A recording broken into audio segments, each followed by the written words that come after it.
नमस्कार दोस्तों, स्वागत है आपका आरक्यू वर्ल्ड में। दोस्तों, हम लोग फाहियान द्वारा भारत में किए गए यात्रा विवरण के विषय में देख रहे हैं।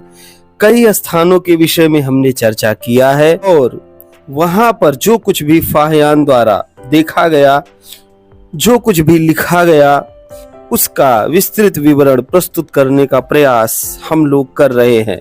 इस संदर्भ में मैं एक बात कहना चाहूँगा कि जो भी मुझे देखने वाले मित्र हैं, मेरे व्यूअर्स हैं, कृपा करके वो लोग इस वीडियो को एजुकेशन पर्पस से लेने का प्रयास करें। मुझे किसी धर्म जाति विशेष से जोड़ने का प्रयास ना करें। दरअसल मैं निष्पक्ष होकर के आपके समक्ष फाहियान द्वारा भारत में किए गए यात्रा वृत्तांतों के विषय में बता रहा हूँ। पाली पाकित से संबंधित शब्दों को भी मैं आप लोगों के समक्ष रखता हूँ। जैसे कई लोग कुछ बातों को नहीं समझ पा रहे हैं और वे मुझे कहीं ना कहीं कमेंट में ऊट पटांग लिखते जा रहे हैं, उनसे यही निवेदन है कि इसको केवल इतिहास की जानकारी से रिलेट करके देखें और विशेष रूप से मुझे किसी धर्म या जाति से समीकृत ना करें, क्योंकि जो इतिहास के स्कॉलर्स होते हैं वो निष्पक्ष भाव से अपने बात को रखने का प्रयास करते हैं। भले ही वो हिंदू, मुस्लिम, सिख, ईसाई कोई क्यों ना हो, जब बात इतिहास की आएगी तो तथ्य और प्रमाण ही माने जाएंगे। किसी की व्यक्तिगत बात को मानना संभव नहीं है। ऐसी स्थिति में मेरा निवेदन है कि वीडियोस को केवल एजुकेशन पर्पस से देखें। कुछ लोगों को ऐसा लगता है कि मैं अपशब्द का प्रयोग करता हूं, जबकि ऐसा नहीं है। सुनने वाले को कहीं कहीं लग सकता है कि मैं कुछ अपशब्द का प्रयोग कर रहा हूं, जबकि मैं अपनी तरफ से प्रयास करता हूं कि बातों को थोड़े में रखते हुए आपको समझा सकूं। ऐसे ही एक महत्वपूर्ण स्थान की चर्चा करेंगे जो कोसल की राजधानी मानी जाती थी, उत्तर कोसल क्षेत्र की, और उसका नाम है श्रावस्ती। श्रावस्ती की पहचान सहेत और महेत नाम के दो गांवों के आधार पर की गई है, जहां के पुरातात्विक उत्खनन के पश्चात पूरा एक महाविहार ही प्रकाश में आया है। तो मेरा कहना है कि जब मैं फाहियान की चर्चा कर रहा हूं तो यहाँ केवल बौद्ध धम्म की ही बात करूंगा। फाहियान ने लिखा है तो वो दूसरे किसी धम्म के विषय में इस तरीके से एलोबरेट करके नहीं लिखा है। उसने जो भी देखा है बौद्ध संघारामों से या फिर संघों में जाने के बाद देखा है और समझा है। इसलिए फाहियान द्वारा जो कुछ भी विवरण प्रस्तुत किया गया है वो समस्त विवरण बौद्ध धम्म से ही संबंधित है। आप भी पुस्तक को पढ़ सकते हैं, समझ सकते हैं, लेकिन यदि आप पाली और पाकित को नहीं समझ सकते तो फाहियान, वेनसोंग और इत्सिंग जैसे चीनी यात्रियों को समझना थोड़ा कठिन होगा। हम आगे बढ़ते हैं। फाहियान के द्वारा श्रावस्ती में क्या कुछ देखा गया, इसके विषय में जानने के लिए आप लोग मेरे साथ बने रहिए वीडियो के अंत तक। पुस्तक का नाम आप सभी को ज्ञात है, बुद्ध की तलाश में चीनी बौद्ध यात्री फाहियान की भारत यात्रा। इसके लेखक फाहियान स्वयं है। अनुवाद किया है जगन मोहन वर्मा ने, संपादन किया है शांति स्वरूप बौद्ध ने, और प्राकथन लिखा है सुप्रसिद्ध भाषा वैज्ञानिक और इतिहासकार डॉक्टर राजेंद्र प्रसाद सिंह ने। फाहियान ने लगभग 399 ईस्वी से 414 ईस्वी के मध्य भारत की यात्रा की थी। यह समय गुप्त शासक चंद्रगुप्त द्वितीय विक्रमादित्य का माना जाता है। यह परिमार्जित संस्करण है।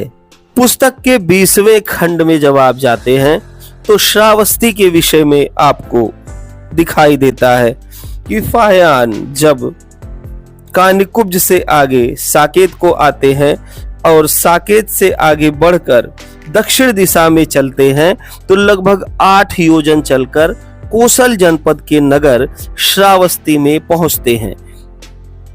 नगर में अल्प संख्या में निवासी हैं। तो फाहियान जब पहुंचते हैं श्रावस्ती में तो वहां पर उस समय ज्यादा संख्या में लोग निवास नहीं कर रहे थे, और जो हैं भी वे तितर बितर हैं। सब मिलाकर यहाँ 200 से कुछ ही अधिक घर होंगे। तो फाहियान के समय में घरों की संख्या अधिक नहीं थी। यह नगर प्रसेनजित या पसेनदी राजा की राजधानी थी। तो प्रसेनजित जो शब्द है ये संस्कृताई शब्द है, और पसेनदी जो है ये पाली पाकित का शब्द है, जिसको संस्कारित करके प्रसेनजित बनाया गया है। तो प्रसेनजित राजा जो कि कोसल क्षेत्र के राजा माने जाते थे 6ठी शताब्दी ईसा पूर्व में, उनकी राजधानी श्रावस्ती में हुआ करती थी। महाप्रजापति के प्राचीन विहार की जगह सेठ सुदत्त, जिसे अनाथ पिंडक भी कहा जाता था, और कुओं पर अंगुलिमाल के अर्हत होने और निर्वाणांतर उसके चैत्य के स्थान पर कालांतर में लोगों ने धम्म स्तूप बनवाए। तो फाहियान को यह पता चला कि श्रावस्ती में महाप्रजापति जो गौतमी थी उनके प्राचीन विहार की जगह सेठ सुदत्त या अनाथ पिंडक के द्वारा बनवाए गए कुएं और राजभवन राजप्रासाद के अतिरिक्त अंगुलिमाल जो कि एक डाकू कहे जाते थे, उनको तथागत ने अपनी करुणा से हृदय परिवर्तन करके अरहत पद को प्राप्त करवा दिया था, और अंत में उन्हें निर्वाण की प्राप्ति हुई थी। इन सब स्थानों पर चैत्य का निर्माण किया गया था, और लोगों ने अलग अलग स्थानों पर धम्म स्तूप का भी निर्माण करवाया था। ये समस्त बात फाहियान को श्रावस्ती जाने के पश्चात पता चलती है। वे अब तक नगर में हैं। जो धम्म स्तूप बनवाए गए हैं वे अब तक नगर में विद्यमान दिखाई दे रहे हैं। ब्राह्मणों और जैनियों ने मन ही मन बुद्ध के प्रति द्वेष और डाह किया, उन्हें नष्ट करना चाहा, पर आकाश से इतनी झड़ी वज्रपात और अश्निपात बिजली गिरना हुए कि वे अंत को कृत कार्य सफल ना हो सके। तो कुछ लोग षड्यंत्र कर रहे थे। बमड़ भिक्षु थे, निगंठनाथ पुत्र के जो अनुयायी थे, तो ऐसे लोग जो है मन में द्वेष रखते हुए तथागत के प्रति षड्यंत्र करने का प्रयास कर रहे थे, किंतु वे सफल नहीं हुए। नगर के बाहर दक्षिण द्वार से 1200 पग पर पश्चिम के मार्ग पर सेठ सुदत्त ने विहार जेतवन राम बनवाया था। तो जेतवन विहार को तथागत को दान में दिया गया था, जो कि राजकुमार जेत के आम्रवन में बनवाया गया था, और यह सुदत्त या अनाथ पिंडक द्वारा बनवाया गया था। तथागत के प्रति सुदत्त द्वारा जो श्रद्धा प्रकट की गई थी उसका सबसे अच्छा उदाहरण जेतवन विहार माना जाता है। विहार के पूर्व ओर के द्वार खुलने पर इधर उधर 2 पत्थर के धम्म स्तंभ पड़े थे। तो विहार के पूर्व के द्वार के समीप में ही 2 पत्थर के स्तंभ भी लगाए गए थे। बाईं ओर के धम्म स्तंभ पर चक्र की और दाहिनी ओर के धम्म स्तंभ पर वृषभ या सांड की आकृति बनी हुई थी। तो इस तरीके की आकृति वाले स्तंभों का निर्माण कालांतर में मौर्य शासक अशोक द्वारा बड़े पैमाने पर किया गया था। विहार के दाएं बाएं और निर्मल जलपूर्ण सरोवर थे, मतलब हरा भरा विहार बनाया गया था जो कि जल से परिपूर्ण था, और अगल बगल अनेक सुंदर वृक्ष भी दिखाई दे रहे थे। सदाबहार वृक्षों के वन थे जिनमें रंग बिरंगे फूल खिले थे। ऐसी अपूर्व और मनोहर शोभा जेतवन विहार जेतवन राम की थी। तो अत्यंत सुरम्य स्थान पर बनवाया गया था जेतवन विहार, जहां जाकर के तथागत ने अनेक वर्षावास व्यतीत किए थे। भगवान बुद्ध जब त्रयस्त्रिंश लोक को गए और उन्होंने 90 दिन तक अपनी माता को अभिधर्म का उपदेश किया, तो महाराज प्रसेनजित प्रसेनदी भगवान बुद्ध के दर्शन को उत्सुक हुए और उन्होंने भगवान बुद्ध को गोशीर्ष चंदन की एक प्रतिमा बनवाकर जिस स्थान पर वे प्रायः बैठते थे रखवा दी थी। तो यहाँ पर यह बताने का प्रयास किया जा रहा है कि तथागत किसी स्वर्ग में गए थे, जबकि इस तरीके के कॉन्सेप्ट जब आप बौद्ध धर्म का अध्ययन करते हैं तो नहीं दिखाई देता। इससे यह निष्कर्ष निकाला जा सकता है कि तथागत किसी विशिष्ट स्थान पर धम्मोपदेश के लिए गए थे और लगभग 90 दिन हो जाने के पश्चात जो महाराज प्रसेनजित थे उन्होंने भगवान बुद्ध या तथागत बुद्ध के सम्मान में एक गोशीर्ष चंदन की प्रतिमा बनवा कर रखवा दी थी। बाद में जब भगवान बुद्ध विहार में लौटकर आए तो प्रतिमा भगवान बुद्ध से मिलने के लिए उठकर चली। तो विशेष रूप से यहाँ यह बताया जा रहा है कि तथागत बुद्ध के सम्मान में राजा प्रसेनजित ने विहार के अंदर में एक चंदन की प्रतिमा बनवा कर रखी थी और तथागत के आने के बाद उन्होंने श्रद्धा प्रकट की। भगवान बुद्ध ने कहा कि अपने स्थान पर लौट जा, मेरे महापरिनिर्वाण के पश्चात तू चतुर्विध भिक्षु संघ के लिए आदर्श होगी। मूर्ति अपने स्थान पर लौट गई। यह प्रतिमा भगवान बुद्ध की पहली प्रतिमा थी। तदुपरांत लोगों ने उसी के आदर्श पर अन्य बुद्ध प्रतिमाएं बनवाई हैं। भगवान बुद्ध तब वहां से गए। तो इस तरीके से यह बताने का प्रयास किया जा रहा है कि जो सबसे पहली प्रतिमा बनवाई गई थी वो कौशल राज प्रसेनजित के द्वारा बनवाई गई थी। कौशल राज प्रसेनजित के विषय में सूचना हमको बौद्ध ग्रंथ अंगुत्तर निकाय से भी प्राप्त होती है। भगवान बुद्ध तब वहां से गए। दक्षिण की ओर एक छोटे बुद्ध विहार में जो मूर्ति के रहने के स्थान से अलग 20 पग पर था वे ले गए। यहाँ जेतवन विहार की विशेषता बताई गई है कि जेतवन विहार लगभग 7 तले का था। सारे जनपद के राजा प्रजा सब परस्पर उस पर चढ़ावा चढ़ाने की ध्वजा और चांदनी लटकाने, फूल बिखेरने, धूप जलाने और दीप प्रज्वलित करने के लिए स्पर्धा करते थे। तो जेतवन विहार को सजाने के लिए अनेक क्षेत्र के राजा लोग और प्रजा भी प्रायः दीप प्रज्वलन के लिए प्रतिस्पर्धा किया करते थे। नित्य प्रति अव्यविच्छिन्न यानी निर्बाध रूप से ऐसा ही करते थे। एक चूहा दीप की बत्ती मुंह में दबाकर ले गया। तो यह कथा सुनाई गई है फाह्यान को, विशेष रूप से वहां के बौद्ध भिक्षुओं और लोगों के द्वारा कि श्रावस्ती में कौन कौन सी घटनाएं घटी थी। इसी क्रम में एक घटना का उल्लेख अंगुलीमाल डाकू के रूप में मिलता है, जेतवन विहार के रूप में मिलता है, अनाथ पिंडक के राजप्रासाद के रूप में मिलता है और कई ऐसे संदर्भ हैं जिनके विषय में फाह्यान को भिक्षुओं द्वारा या फिर आम जनता द्वारा बताया जाता है। तो चूहे की कहानी यहाँ बताई जा रही है कि बत्ती को मुंह में दबाकर ले गया और ध्वजा व चांदनी में उसने आग लगा दी। विहार में आग लग गई और 7 तले जलकर भस्म हो गए। जनपद के राजा प्रजा लोग सब दुखी और क्लेशित हुए। उन्होंने यह समझा कि चंदन की मूर्ति भी जल गई।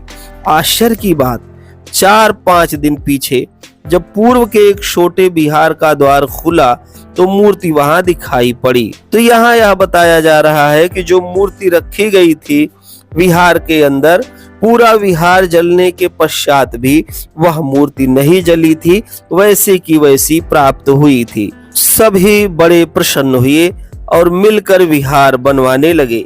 जब छत बन गई तो मूर्ति को फिर अपने स्थान पर ले जाया गया।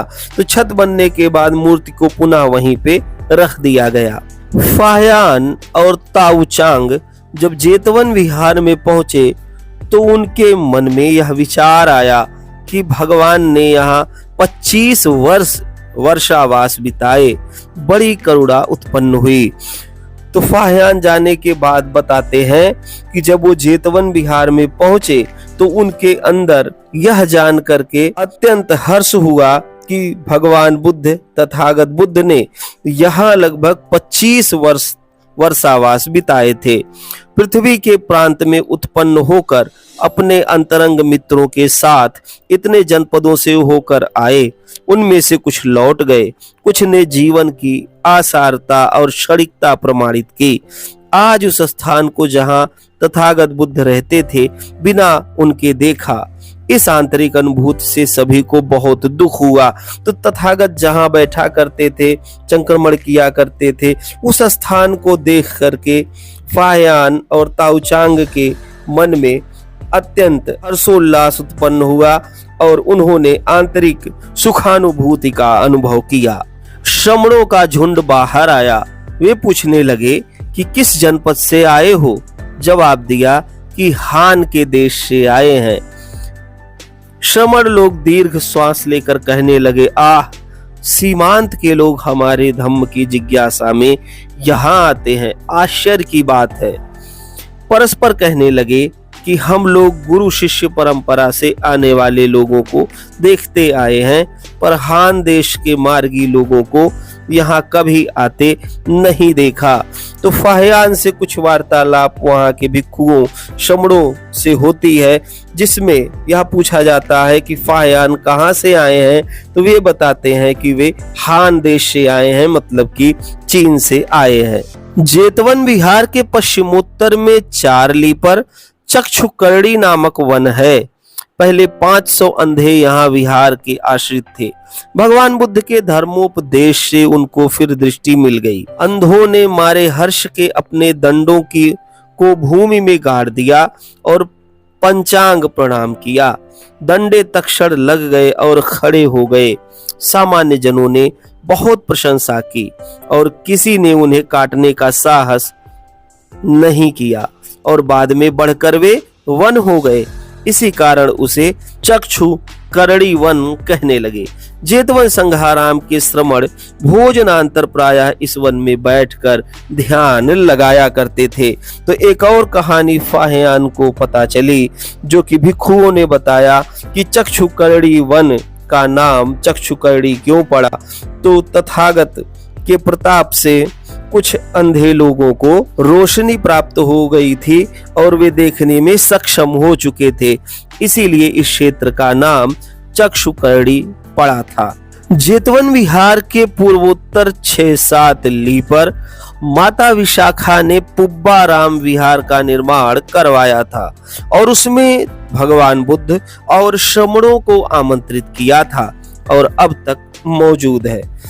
तो जिस जेतवन विहार के पूर्वोत्तर में माता विशाखा ने पुब्बाराम नाम का विहार बनवाया था, वह विहार अभी तक मौजूद था। कब तक? जब फाहियान वहां गए थे। और इस विहार में तथागत बुद्ध और श्रमणों को आमंत्रित किया था। किसने? माता विशाखा ने। जेतवन विहार महाराम जेतवन महाविहार में 2 द्वार हैं, एक पूर्व की ओर, दूसरा उत्तर की ओर।